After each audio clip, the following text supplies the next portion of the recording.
Badan Anggaran DPRD Banjarmasin menambah target PAD Dinas Koperasi Usaha Mikro dan Tenaga Kerja Banjarmasin dari sebelumnya Rp350 juta di APBD murni menjadi Rp600 juta di APBD Perubahan 2025. Capaian Dinas Koperasi Usaha Mikro dan Tenaga Kerja Banjarmasin hingga triwulan kedua sudah menunjukkan progres yang sangat baik sehingga patut ditambah targetnya karena potensinya ada.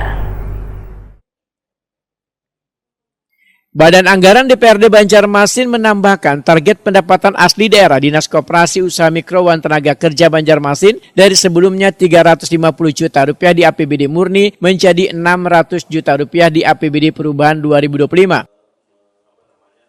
Penambahan target pendapatan dilakukan wayah pembahasan rancangan APBD Perubahan tahun 2025 di ruang paripurna Gedung DPRD Banjarmasin, Jalan Lambung Mangkurat, Banjarmasin Tengah, jelang tengah hari Selasa 15 Juli 2025.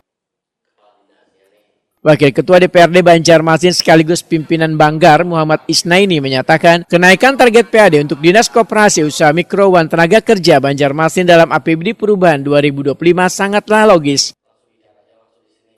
Capaian Dinas Koperasi Usaha Mikro dan Tenaga Kerja Banjarmasin hingga triwulan kedua sudah menunjukkan progres yang sangat baik sehingga patut ditambah targetnya karena potensinya ada. Politisi Partai Gerindra ini menyatakan capaian Dinas Koperasi Usaha Mikro dan Tenaga Kerja Banjarmasin di pertengahan tahun sudah hampir menyentuh target awal atau sudah mencapai 80%. Sisa waktu ke depan atau sekitar 5 bulan menjadi peluang untuk menambah kontribusi pada pendapatan asli daerah. Iya, Pak, setengah tahun lagi lah. Pak, bisa apa salah? Masih. Mau izin, Pak? Nah, jadi 600 lah. Kita tunggu lah. Yo, masih.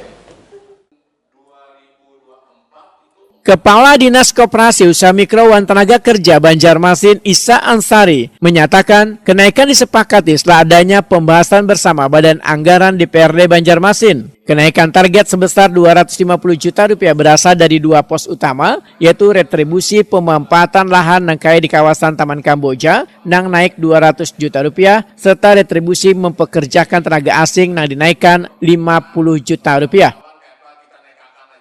Muhammad Isa Ansari menyatakan dinasnya optimis dapat memenuhi target tambahan tersebut. Penyewaan tanah dan bangunan itu sudah 100 juta dinaikkan, jadi yang semula 350 itu sudah menjadi 450. Kemarin Pak Awiyo yang masukkan